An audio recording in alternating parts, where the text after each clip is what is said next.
द्रौपदी मुर्मू ने महिलाओं, किसानों, अर्थव्यवस्था और तमाम पक्षों पर मोदी सरकार के विजन को समझाया, तो वहीं पिछली सरकार की उपलब्धियों को भी गिनाया।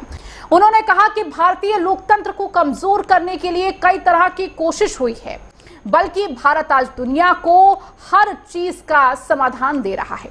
आज हम इसी पर चर्चा करेंगे। हमारे साथ खास मेहमान भी जुड़ेंगे। तनुज दीक्षित, राजनीतिक विश्लेषक, हमारे साथ जुड़ चुके। तनुज जी, आपके पास आते हुए, क्योंकि पहले संबोधन पर ही चर्चा हो जाए कि आप इस संबोधन को किस तरीके से देख रहे हैं और क्या महत्वपूर्ण बातें इसमें आपको देखने को मिली। अरे तो सबसे पहले मैं आप लोगों को एक जानकारी से अवगत कराना चाहता हूँ जी।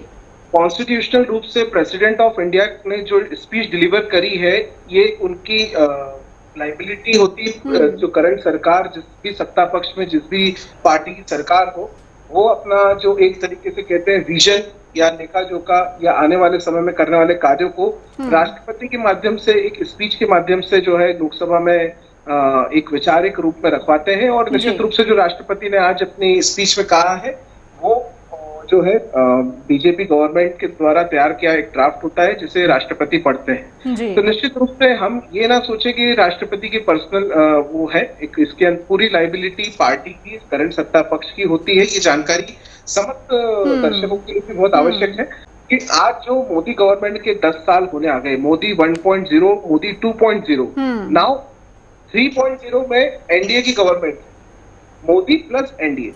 तो देखिए अब क्या है, पिछले 10 सालों के अंदर हमने देखा कि भाई जो बड़े बड़े मुद्दे थे जिनके ऊपर सरकारों को चुने जाने के लिए, कार्य करने के लिए जो वादे किए थे भारतीय जनता पार्टी ने सन 2019 में मैनिफेस्टो अपना लेकर आई थी, उसके अंदर भी भारतीय जनता पार्टी ने जो सारी कश्मीर से धारा हटाने की बात हो, या आप ये देखिए कि कॉन्स्टिट्यूशन में जो उनके नए कानून बनाने की बात हो, चाहे कोई भी चीज हो, वो सारी चीजें जो है मोदी सरकार ने वन बाय वन करते गए हैं। तो निश्चित रूप से जो जनता का भरोसा है एनडीए की तरफ, भारतीय जनता पार्टी की तरफ, निश्चित रूप से नागरिकों का बड़ा है, वो हमें देखने को मिली है। निश्चित रूप से लगता है कि जो जिस तरीके से सरकार प्रगति कर रही है, जैसे डिफेंस की आज बात हुई है, माननीय राष्ट्रपति ने अपने जो उद्बोधन में बताया है, वो उसके अंदर डिफेंस के बजट को लेकर के और ट्राइबल वुमेन्स के और ट्राइबल्स के जो है डेवलपमेंट के चलते, जो विकास के लिए धनराशि उसके चलते, उस बजट को लेकर के, साथ ही साथ जो भारत में राष्ट्र ओवरऑल विकास है, उन सब के ऊपर एक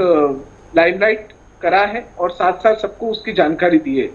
जी ठीक, तनु जी आपके पास आते हुए, क्योंकि विपक्ष की तमाम बातों पर हम जिक्र कर रहे हैं, जो आरोप अभिभाषण के बाद लगाए गए हैं, इसमें एक बहुत बड़ी बात सेंगोल की भी आ गई है। जहां पर पहले जिक्र हो रहा था, तमाम चीजें उस वक्त की गई थी, उसके बाद एक बार फिर से ये मुद्दा उठता हुआ नजर आ रहा है। खासकर समाजवादी पार्टी के एमपी के द्वारा ये कहना कि सेंगोल को वहां से हटा देना चाहिए, कहीं ना कहीं ये विपक्ष के लिए क्या ये लाभदायक है? क्योंकि कांग्रेस तो चाहती नहीं है कि इस तरह के मुद्दे को उठाया जाए जो उनके लिए नुकसान साबित हो। क्या है कि अभी भी विपक्ष के अंदर, इंडिया अलायंस के अंदर एकता का भाव नहीं देखने को मिला। हम आपसे पहले भी ये कह रहे थे, हमने चुनाव के पहले भी देखा कि भारत में इस समय 30 पार्टी विपक्ष की है।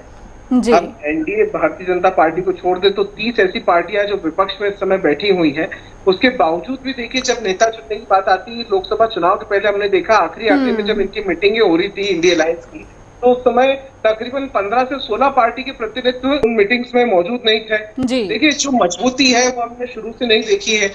आज ही किसी रूप से अगर सरकार का फॉर्मेशन करना चाहते थे और नहीं भी कर पाए, तो बहुत बड़ी वजह है कि इंडिया अलायंस का एकजुट ना होना, उनका कोई एक लीडर ना होना, एक कोई तय नहीं कर पाए। अगर प्रधानमंत्री अगर किसी को बनाना भी चाहते उस समय, तो किसको बनाते? तो देखिए आपसी इनके जो इतना बेहतर समन्वय नहीं है, आप जो मुझे देखने को लगता है सारी पार्टीज के बीच में। ठीक है, अभी अपोजिशन में है, सभी अपोजिशन में है, तो सभी एकजुट हो चुके हैं, लेकिन निश्चित रूप से इनके आपस में काफी सारे मुद्दे ऐसे हैं। जिस तरीके से जब इमरजेंसी की बात, जैसे आज राष्ट्रपति द्रौपदी मुर्मू ने भी जब करी संसद के अंदर, देखिए बहुत सारी ऐसी चीजें हैं, इमरजेंसी की बात ना हो ऐसा कोई बात नहीं है। इतिहास की बातें होंगी तो आने वाले भारत का सुधार होगा।